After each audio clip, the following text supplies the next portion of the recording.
ekitalian hitza eta upagunea esaten duen bezala, pues, izatea toki, bihurtu toki leku aukera zeiteko, ez? Topa egiteko eta elkarren berri izateko eta, bueno, danok behar dugulako askotan, jakin, ikusi eta topa egin, ez? Elkarrekin, lagunekin eta adiskidekin. Estamos en la calle y eso, pues para Cáritas es importante.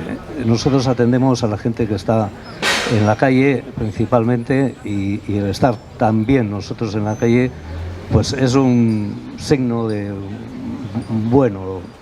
Está aquí el latido de Cáritas y tenéis toda la información para saber lo que es Cáritas, para preguntar lo que queráis, para compartir, para darnos ideas. Bueno, el Ayuntamiento somos la primera, vamos a decir, el primer recurso al que llegan, junto con vosotros,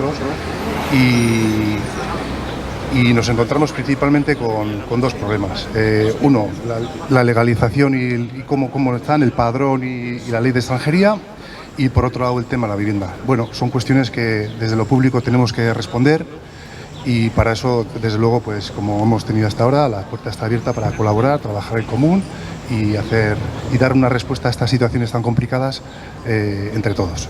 Hau da, eztabaidagune hauek dira, laguntzen dutenak horrelako errealitatei erantzuten. Izan ere, askotan sentitzen baitugu gu gizonezko txuri eta baliabide ekonomiko batzuk ditugu non aldetik, izaten dugula errezelo bat edo nolabait, beste azal kolore bat, beste gaitasun ekonomiko bat dituzten pertsona horiek gure ondoan bizitzen ikusterako garaian. Eta horrelako gauzek laguntzen dute gure gizarte komunitate izaten eta gizarte kohesio hori lantzeko egin behar diren politikak. Eta upagune honek edukiko du horrelako bereizitasun bat, eta pare bat bereizitasun.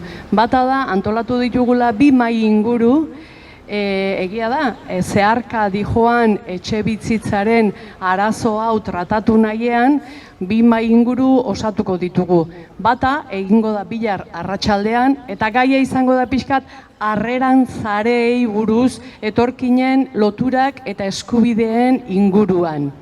Bertan, mahai inguru hortan, egongo dira, eta irakurringo ditut ze izen guztik ahaztuta ditut noski, egongo dira ikuspegi ikartzailetikan Arkaitz Fallaondo, bizi Irun taldeko kidea den Carlos Rematxa, Harrera Zarea plataformatikan Jon Aranguren, Rocío Calderón adiskidetuak elkartetikan, eta Malko Senegal elkarteko Bitan Zar. Mahai inguru hau gure lankidea den Mabel Zenizok kudeatuko du. Hori izango da, asteartean goizeko 11:00-tik 12:00 hementxe bertan. Bigarren mahai ingurua ostegunean izango da, baita ere ordu berean, 11:00-tan, osteguna ekainak 19:00-an, eta etxe bizitza alegia eskubide bat dela tratatuko dugu. Nola sarbideak mermatu behar ditugun, nola babestu behar ditugun eta babestu behar dan ziurtatu eta biltoki bazterketa saiestu egin behar dugula.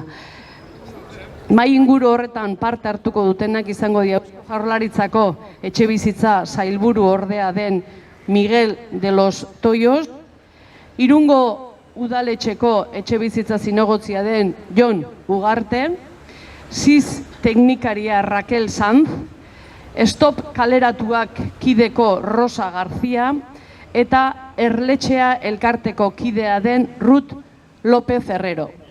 Mahai inguru hau ere, Zenizo gure lankideak kudeatu eta koordinatuko du eta hori izango da ostegunean.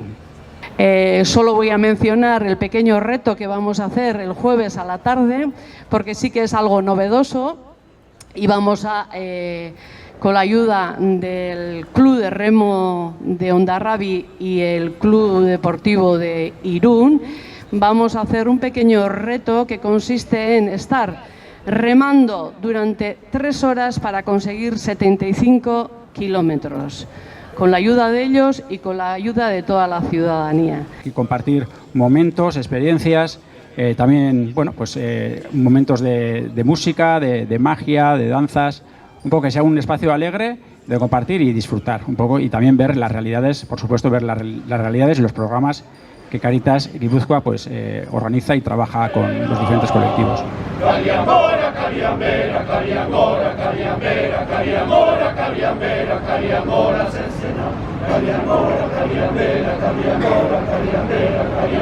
Caliambera,